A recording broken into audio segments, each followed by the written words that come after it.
Hello and welcome guys. तो आज की इस वीडियो में मैं आप सभी के लिए लेके आ चुका हूँ क्लास 10th के टर्म 1 के एग्जाम्स के लिए हिंदी सब्जेक्ट का सैम्पल पेपर और इसके सभी सॉल्यूशंस। तो गाइस आज की इस वीडियो में मैं आपको आपके व्यवहारिक व्याकरण और साथ ही साथ पाठ्य पुस्तक वाले सभी क्वेश्चंस को अच्छे से एक्सप्लेन करूँगा और उनके सॉल्यूशंस बताऊँगा। मैंने आपका जो खंड का है उसको छोड़ दिया क्योंकि वहाँ पे आपको एक गद्यांश और फिर एक काव्यांश दिया जाएगा जिसको आप इजीली कर पाएंगे अपने पेपर में, क्योंकि वो बहुत ही ज़्यादा इजी होता है। आपको सिर्फ पढ़ के वहाँ पे नीचे दिए गए क्वेश्चंस के आंसर देने होते हैं। तो यहाँ पे आपका जो सबसे ज़्यादा हार्ड वाला पार्ट होता है वो आपका होता है व्यवहारिक व्याकरण वाला। तो वो मैं आपको बताने वाला हूँ और साथ ही साथ जो आपके पाठ्य पुस्तक वाला है उसमें भी यहाँ पे कुछ इंपॉर्टेंट क्वेश्चंस दिए गए हैं तो उनको भी मैं आपको बताऊँगा। और गाइस वीडियो में आगे बढ़ने से पहले एक एजुकेशनल ऐप के बारे में जान लेते हैं, फिर जल्दी से हम ये पूरा क्वेश्चन पेपर सॉल्व करते हैं। 8400 400 इस नंबर को याद कर लो। फिर चाहे आपका मैथ्स, फिजिक्स, केमिस्ट्री या बायोलॉजी का कोई भी क्वेश्चन या डाउट हो, आपको मिलेगा आपके हर डाउट का इंस्टेंट सॉल्यूशन, वो भी आपके व्हाट्सअप नंबर पर। आप डाउटनट का ये व्हाट्सअप नंबर 8400 400 अपने कॉन्टैक्ट्स में ऐड कर लो। फिर चैट सेक्शन को ओपन करके अपने क्वेश्चन की फ़ोटो खींचो, उसे क्रॉप करो और सेंड कर दो। 5 सेकंड में आपको इसका वीडियो सॉल्यूशन मिल जाएगा। ये 6 to 12 IIT, JEE, NEET, CBSE और हर स्टेट बोर्ड से बच्चों के लिए है। तो आप अभी जाइए और 8400 400 पर अपना क्वेश्चन व्हाट्सअप करके अपने सभी डाउट्स को क्लियर कर लीजिए। लिंक डिस्क्रिप्शन बॉक्स में है। तो गाइज यहाँ से हम आपका खंड खा यानी कि व्यवहारिक व्याकरण वाला पार्ट स्टार्ट कर रहे हैं। यहाँ पे आपको सबसे पहले रचना के आधार पर वाक्य बेसिक क्वेश्चंस पूछे गए हैं जो कि आपके 4 नंबर के क्वेश्चंस हैं।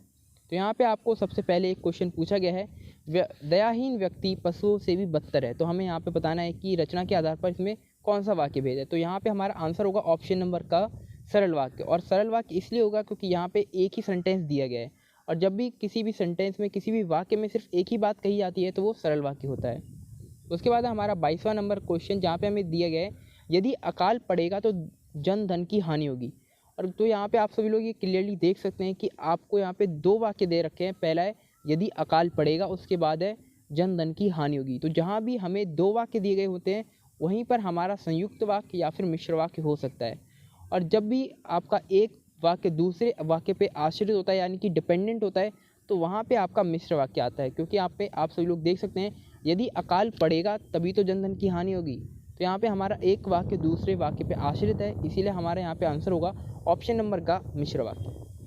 इसके बाद हमारा 23वां नंबर क्वेश्चन जहाँ पे हमें दिया गया चांद आया और चांदनी छा गई। यहाँ पे भी हमें 2 वाक्य दिए गए हैं, चांद आया, इसके बाद है दूसरा वाक्य चांदनी छा गई। तो जहाँ पे भी आपको 2 वाक्य दिए गए होंगे और वो अलग होंगे, जहाँ और आप ये सब क्लियरली देख पाएंगे यहाँ पे और दिया गया है। तो जहाँ पे भी आपको 2 वाक्यों के बीच में और दिखेगा तो वहाँ पे आपका संयुक्त वाक्य होता है। आप इन सभी ट्रिक्स को अपने एग्जाम्स में भी यूज़ कर सकते हैं जो कि मैं अभी आपको बता रहा हूँ। तो इसके लिए हमारा आंसर होगा ऑप्शन नंबर का संयुक्त वाक्य।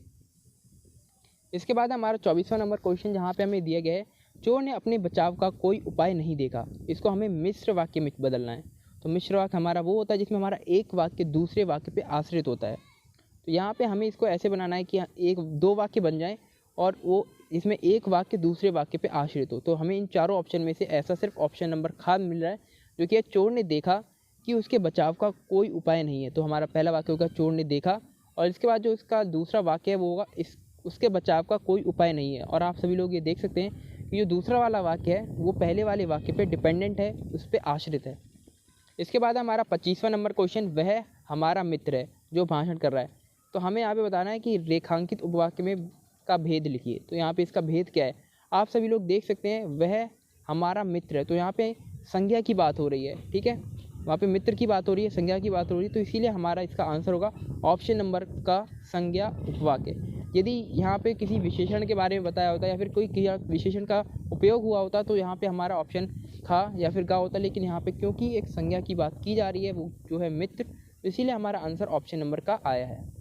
और इसके बाद वाले प्रश्नों में हमें ये बताना है कि इन वाक्यों में कौन से वाच्य का प्रयोग हुआ है। इसके बाद हमारा 26वां प्रश्न यहाँ पर हमें दिया गया है, भगवान महावीर ने अहिंसा पर जोर दिया। तो आप सभी लोगों को ये पता होगा कि कर्ता के बाद जब भी ने का प्रयोग होता है जैसा कि इस वाक्य में हुआ है, वहाँ पर हमारा हमेशा कर्तृवाच्य होता है। तो इसलिए हमारा आंसर होगा, इसका उत्तर होगा ऑप्शन नंबर का कर्तृवाच्य। इसके बाद 27वां प्रश्न, मुझसे दौड़ा नहीं जाता।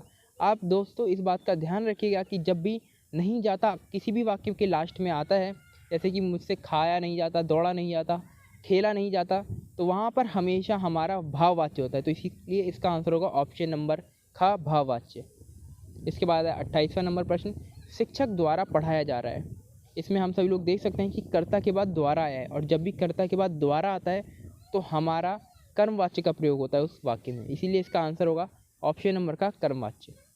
फिर इसके बाद है हमारा 29वां नंबर प्रश्न, जहाँ पर दिया गया है वे यह दृश्य नहीं देख सकते, इस वाक्य को कर्मवाच्य में बदल कर लिखिए।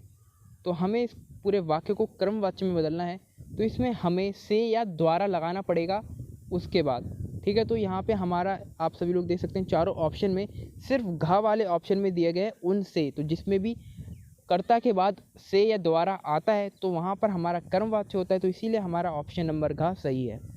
इसके बाद हमारा 30वां नंबर प्रश्न, रोगी से रात भर सोया नहीं गया। तो ये जो हमें वाक्य यहाँ पर दिया गया है ये भाववाच्य में है, और इसे हमें कर्तृवाच्य में बदलना है। तो कर्तृवाच्य में इसका आंसर होगा रोगी रात भर सो नहीं सका। इसके बाद वाले प्रश्नों में हमें रेखांकित पदों के पद परिचय बताने हैं। तो हमारा 31वां प्रश्न है, श्याम विद्यालय जा रहा है। तो इसका आंसर होगा हमारा ऑप्शन नंबर क और घ, क्योंकि यहाँ पे ये दोनों सेम है, और ये एक व्यक्तिवाचक संज्ञा है, एक वचन है, पुल्लिंग है और कर्ता कारक है। इसके बाद हमारा 32वां प्रश्न, हम लोग पढ़ाई कर रहे थे। तो हम लोग यहाँ पे पुरुषवाचक सर्वनाम है, क्योंकि अन्य पुरुष में आता है और ये बहुवचन के लिए उपयोग हो रहा है, पुल्लिंग है ये और कर्ता कारक है। इसका आंसर हमारा ऑप्शन नंबर का होगा। इसके बाद है 33वां नंबर प्रश्न, बच्चे क्रिकेट खेल रहे हैं। तो यहाँ पे हमें खेल पद का पद परिचय बताना है। तो आप सभी लोगों को पता होगा कि खेल क्रिया है, और क्योंकि यहाँ पे क्रिकेट भी दे रखा है तो ये एक सकर्मक क्रिया हो जाएगा, और फिर यहाँ पे क्योंकि काफ़ी सारे बच्चे खेल रहे हैं तो ये एक बहुवचन होगा, और पुल्लिंग और वर्तमान काल में होगा। तो इसका हमारा ऑप्शन नंबर ख इसीलिए सही है। इसके बाद है मैं गेंद से खेलता हूँ। तो यहाँ पे हमें गेंद का पद परिचय बताना है। तो गेंद एक जातिवाचक संज्ञा है, एक वचन है, स्त्रीलिंग है और करण कारक है। क्योंकि यहाँ पे गेंद से आया है तो इसीलिए करण कारक होगा, तो ऑप्शन नंबर का हमारा सही है। इसके बाद हमारा 35वां प्रश्न है, वाणी की मिठास प्रशंसनीय है। तो हमें यहाँ पे मिठास का पद परिचय बताना है। तो मिठास एक भाववाचक संज्ञा है, एक वचन है और पुल्लिंग है, इसीलिए हमारा इसका उत्तर होगा ऑप्शन नंबर ख। इसके बाद हमें नीचे दिए गए सभी प्रश्नों में रस वाले सभी क्वेश्चंस पूछे गए हैं। तो यहाँ पे हमारा 36वां प्रश्न है, सो किस रस का स्थायी भाव है। तो ये आपको याद होना चाहिए कि किस भाव का क्या रस है, या फिर किस रस का कौन सा स्थायी भाव है। तो इसका हमारा आंसर होगा ऑप्शन नंबर का करुण रस। इसके बाद हमें दे रखा है 37वें नंबर प्रश्न में, शांत रस का स्थायी भाव है। तो शांत रस का स्थायी भाव होता है ऑप्शन नंबर का निर्वेद।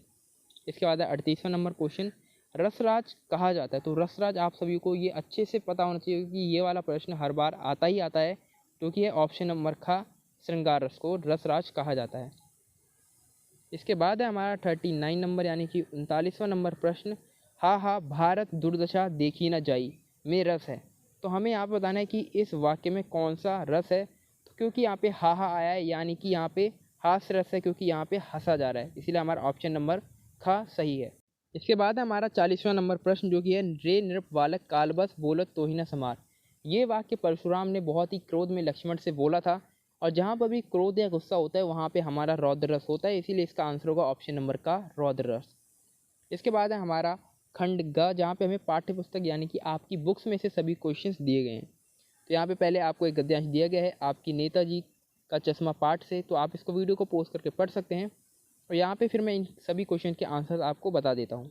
इसके बाद है प्रश्न 41वां, जहाँ पर पूछा गया है मूर्ति की ऊंचाई थी। तो ये आपने अपने पाठ में ही पढ़ रखा होगा कि जो मूर्ति की ऊंचाई थी वो 2 फुट थी। तो इसका आंसर होगा ऑप्शन नंबर ख, 2 फीट। उसके बाद हमें 42वें नंबर क्वेश्चन में पूछा गया है मूर्ति नेताजी की थी, नेताजी से आशय है। तो हमें यहाँ पे बताना है कि यहाँ पे कौन से नेताजी की बात हो रही है। तो इसका उत्तर होगा ऑप्शन नंबर का सुभाष चंद्र बोस।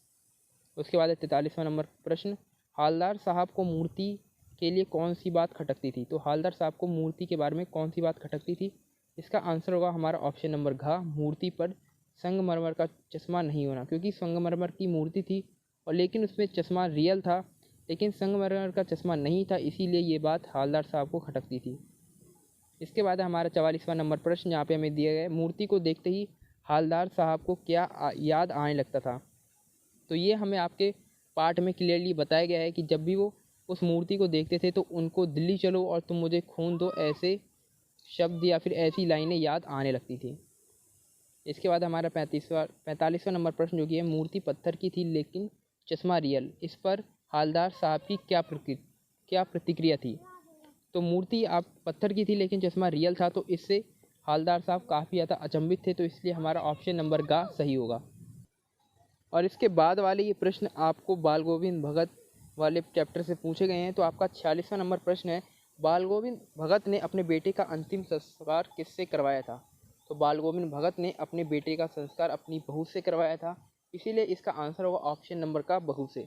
उसके बाद है 47वां नंबर प्रश्न, जहाँ पर हमें पूछा गया है बाल गोविंद भगत स्वभाव से थे। तो आप सभी लोगों को पता होगा कि बाल गोविंद भगत वैसे तो एक गृहस्थ व्यक्ति थे, लेकिन वो अपने स्वभाव से एक साधु थे। उनका स्वभाव बिल्कुल साधुओं जैसा था, इसलिए इसका आंसर होगा ऑप्शन नंबर का साधु।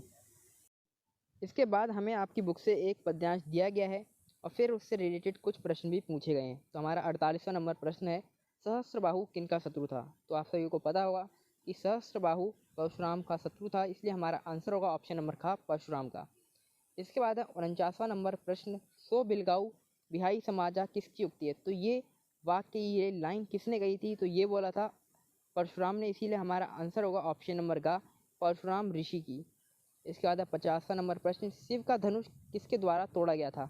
तो ये तो आप सभी लोगों को अच्छे से पता होगा कि शिव का धनुष श्री राम ने तोड़ा था, इसीलिए हमारा इसका उत्तर होगा ऑप्शन नंबर ग राम के द्वारा। इसके बाद है हमारा 51वां नंबर प्रश्न, शिव धनुष के टूटने पर परशुराम की क्या प्रतिक्रिया थी? तो ये आपने अच्छे से पढ़ा होगा कि जब शिव धनुष टूट गया था तो परशुराम काफ़ी ज़्यादा क्रोधित हो गए थे, तो इसीलिए इसका उत्तर होगा ऑप्शन नंबर ख। फिर हमें 52 नंबर क्वेश्चन में पूछा गया है, अरि शब्द का अर्थ है? तो अरि शब्द का अर्थ होता है शत्रु, जो कि ऑप्शन नंबर का। इसके बाद है हमारा 53वां नंबर प्रश्न, जहाँ पे हमें पूछा गया है, हारिल की तुलना किससे की गई है? तो हारिल की तुलना गोपियों से की गई थी, तो हमारा आंसर होगा ऑप्शन नंबर का गोपियों से। फिर है 54वां नंबर क्वेश्चन, जो कि लास्ट क्वेश्चन है, लास्ट प्रश्न है, जो कि उद्धव किसका संदेश लेकर आए थे? तो आप सही लोगों को ये अच्छे से पता होगा कि उद्धव श्री कृष्ण का संदेश लेकर आए थे, इसीलिए इसका आंसर होगा ऑप्शन नंबर घ श्री कृष्ण, यानी कि कृष्ण का। तो यहाँ पे ये वीडियो हमारा एंड हो रहा है। तो गाइस, अगर आपको ये वीडियो पसंद आया हो तो इस वीडियो को लाइक ज़रूर कर देना और हमारे चैनल को भी ऐसी वीडियोस पाने के लिए सब्सक्राइब भी कर लेना। मिलते हैं नेक्स्ट वीडियो में। All the best for your exams.